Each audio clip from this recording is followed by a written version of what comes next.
Welcome to today's video, where we expose a fast-growing threat. Government impersonation phone scams powered by caller ID spoofing. We'll walk through a chilling, real-world scenario, explain how the tech trickery works, and give you a step-by-step playbook to protect yourself and your loved ones. As we move forward, remember, if a call sparks fear and demands immediate action, that is your cue to pause. Now, let's set the stage with a brief, high-stakes scenario you might recognize. Picture this.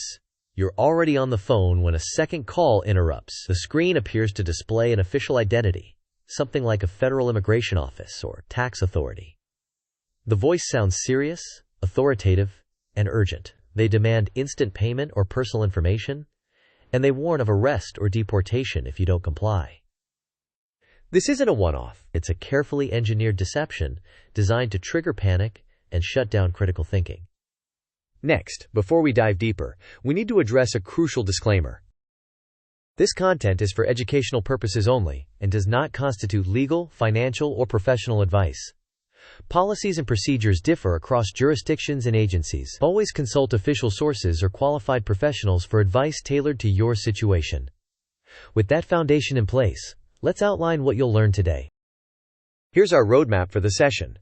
First, we'll unpack how caller ID spoofing works and why it is so persuasive. Second, we'll examine why criminals impersonate government agencies in particular. Third, we'll enumerate the most telling red flags. Fourth, we'll provide a concrete, step-by-step response plan. Fifth, we'll compare legitimate government behavior with scam tactics. Sixth, we'll pause for quick quizzes to reinforce your learning. Finally, we'll summarize key takeaways and point to resources. Now let's start by demystifying caller ID spoofing. Spoofing is the manipulation of the caller ID data displayed on your phone. Criminals route their calls through services that allow the display name or number to appear as a trusted entity. Telecom networks then deliver this falsified caller ID to your phone, where it looks legitimate at a glance. This instantly confers credibility and increases the likelihood that you'll trust the caller. The scammer then leverages threats and urgency, like claims of fines, arrest, or deportation, to push you into rapid, irreversible payments via gift cards, wire transfers, or cryptocurrency. The flowchart illustrates this pipeline. A scammer forges the display number using a spoofing service, passes through the telecom network, and lands on your device looking trustworthy, leading to panic and potential financial loss. Next, let's discuss why government agencies are the preferred disguise. Scammers choose government entities for their powerful psychological leverage. Agencies connected to immigration status or taxation carry built-in authority and fear. The mention of audits, fines, asset seizures, or deportation can short-circuit rational thought and induce compliance. Because many people don't know exact procedures, the criminals exploit the knowledge gap and urgency to demand immediate payment. Now that we understand the motive, let's identify the red flags that reveal these calls. Watch for these indicators.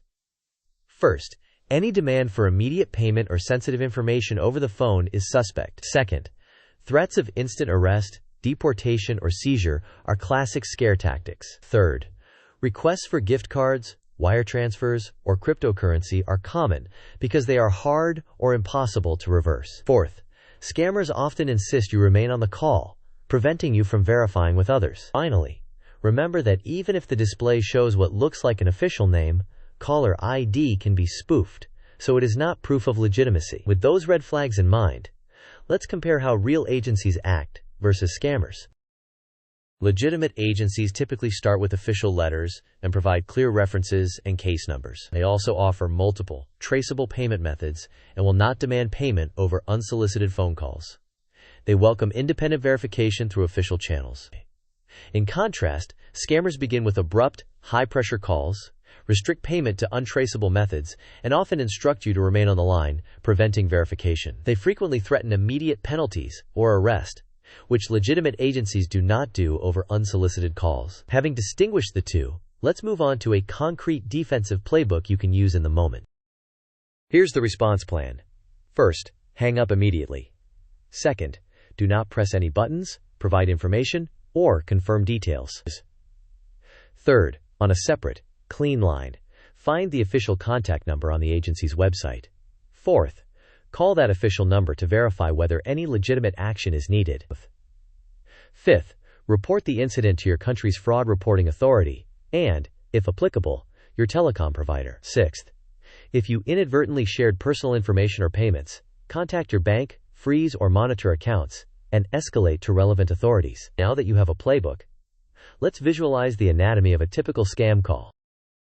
This sequence diagram will show the interaction between the scammer, the caller ID spoofing service, the telecom network, and the target. The scammer initiates the call with a forged caller ID, the spoofing service transmits the manipulated display information, and the telecom network delivers it to the target. The target's device shows what appears to be a trusted name, and the scammer then introduces urgency and threats. The diagram branches.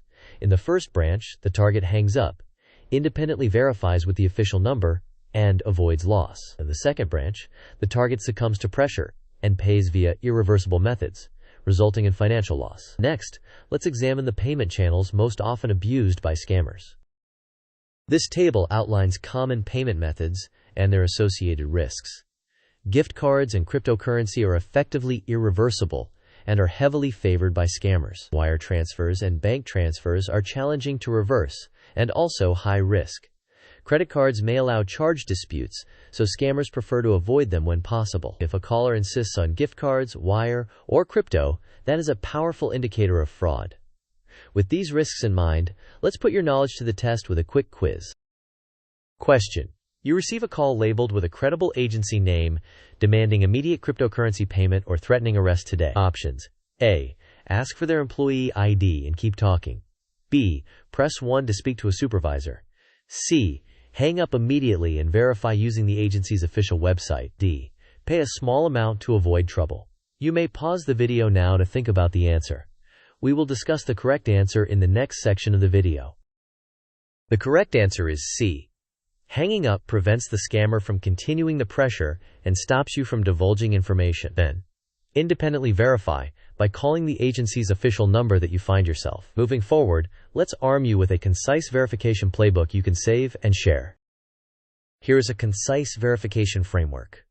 First, adopt the mindset: trust zero and verify everything. Second, always use a separate, clean line to call back a number you find on the agency's official website, not the number provided by the caller. Third, maintain a checklist that includes the agency name, any case number, a callback number you found independently, and the official website URL. Fourth, if the caller resists independent verification, treat it as a scam. Finally, share this playbook with family, friends, and coworkers to create a human firewall against social engineering. Next, let's visualize the distribution of common red flags.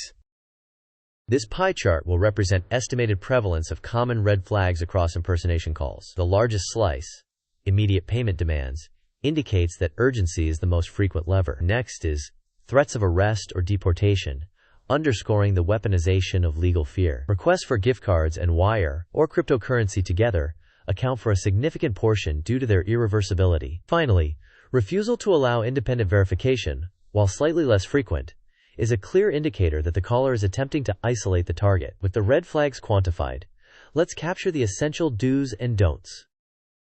These are your essentials. Do hang up and verify through official channels.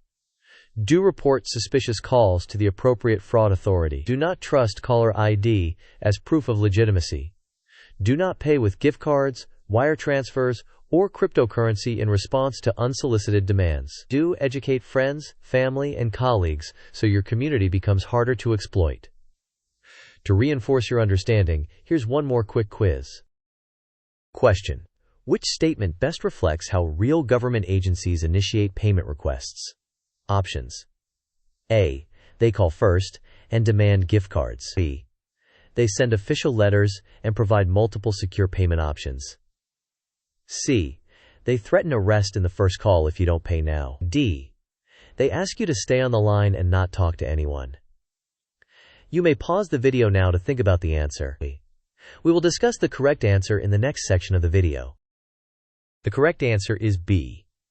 Legitimate agencies initiate contact through official letters and provide traceable, secure payment options. They do not threaten immediate arrest via unsolicited phone calls. As we close, let's summarize the most important points you should remember. Here is your condensed briefing. Caller ID can be spoofed, so never treat it as proof. Government impersonation exploits fear and urgency, both of which are major red flags. If you receive such a call, hang up immediately, use a clean line, and verify through official websites. Do not pay with gift cards, wire transfers, or cryptocurrency in response to unsolicited demands. Finally, spread this knowledge to help protect your community. And to wrap up, here's a quick call to action to help more people avoid these scams. Thank you for watching. If this video helped you, please like, share it with someone who might be at risk, and subscribe for more practical security guides. Tell us in the comments if you've encountered a suspicious call and how you handled it, or what tips you'd add. Together, we can make these scams less effective. See you in the next video.